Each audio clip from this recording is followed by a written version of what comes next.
Howdy doody retro gamers, and welcome to another episode of Retro Game On. Today we take a look at the Nintendo 64 port of Quake 2, released to everyone and everything in 1999. Now I'm coming at this review from a completely neutral standpoint. I never played the PC version, and as far as I know it, I only played the PS1 version once when I was a wee boy. This port doesn't have an intro cutscene like the PC version does, and since mine didn't come with an instruction manual, I was thrust straight into the action.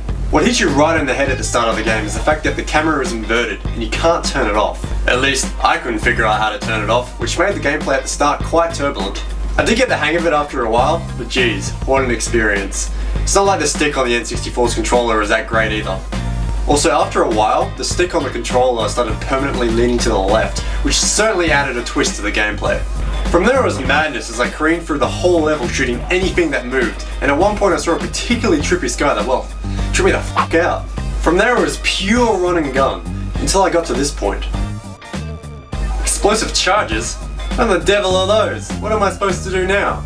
I was stuck, and there was nowhere else to go on the level.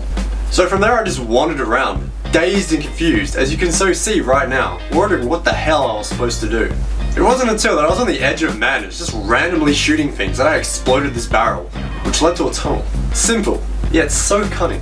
From there I got to shoot more aliens and have a merry old time. At this point in the review, I guess I should talk about the story. Yes, a Quake game actually has a story. Who knew? Again, like I stated before, the console ports have no cutscenes like the PC version, but the story is helpfully explained in the instruction manual. I'll read from it for you now. Intelligence reports are sketchy at best, but what we do know is this: the Stug, a formidable cybernetic race, is determined to conquer Earth's population and have launched attacks against our planet. They are an unstoppable evil and they have no reservations about fulfilling their insidious plan, the annihilation of every living thing on Earth. But Earth has a plan as well. You. Although it's not like the story really matters as you play, it's all about the weapons and the enemies. The objectives in level aren't really that important. In fact, I usually forgot what they were. They're basically events that happen at points A and B, with all the mindless killing in between. I mean, that's all the game is really, but that's A-okay.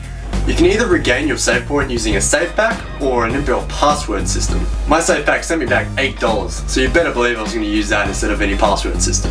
However, my achievements got the best of me and my save pack died on me about a third way through the game. I guess I shouldn't be so surprised though, it's a lesson I keep learning over and over. Never buy aftermarket memory cards. As for the checkpoints, well, the game is quite harsh with them, as in they don't actually exist. If you die, it's all the way back to the beginning of the level. The enemies are quite cool. There is a good set of variation as you play through all the ground and silver worlds. Some of them fly, some of them crawl, others just walk around and make funny noises. Good stuff. Now I know this isn't a zombie game or anything, but I like how in old games that the enemies fade away after you kill them. This way you know they're not going to be sneaky and get up and bite your bum after you turn away. No. These enemies have other ways of being sneaky. Don't think I can't see you, you bastard. One thing I like is how this game can sort of freak me out, because it's, well, old. Old games which are supposed to be scary never are these days because of technological improvements.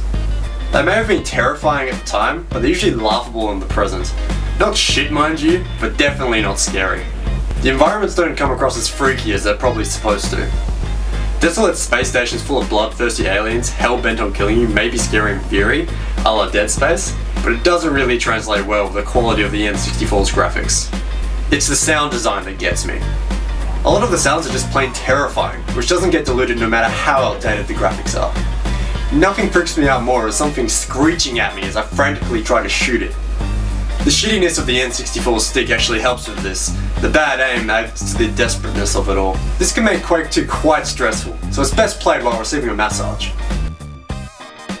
In a nutshell, I can guess this port doesn't hold up to the PC version, like most first-person shooters, but I had a lot of fun.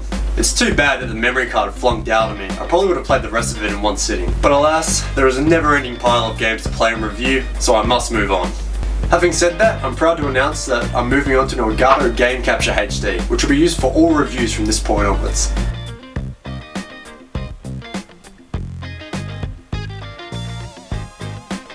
This may seem mundane to most of you, but I really don't care.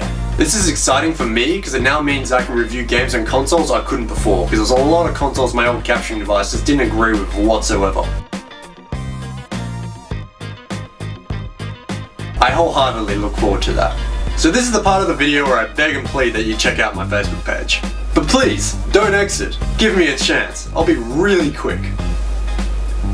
I actually post stuff that related to this channel on my blog all the time. None of it's spamming shit either. This is a page solely for the fans. Not only is it an easy way to keep up with all the content I post, but I post awesome stuff there that isn't seen anywhere else. Like me sitting on a half-filled beanbag. Oh, and here is a fantastic photo of a mattress. All of it free. So what are you waiting for? Link in the description. Don't delay. Also, don't be a fool. Subscribe today. Buttons for that are everywhere. That's all for now though, my retro gaming amigos. Domo arigato and thanks for watching. I'll catch you next time.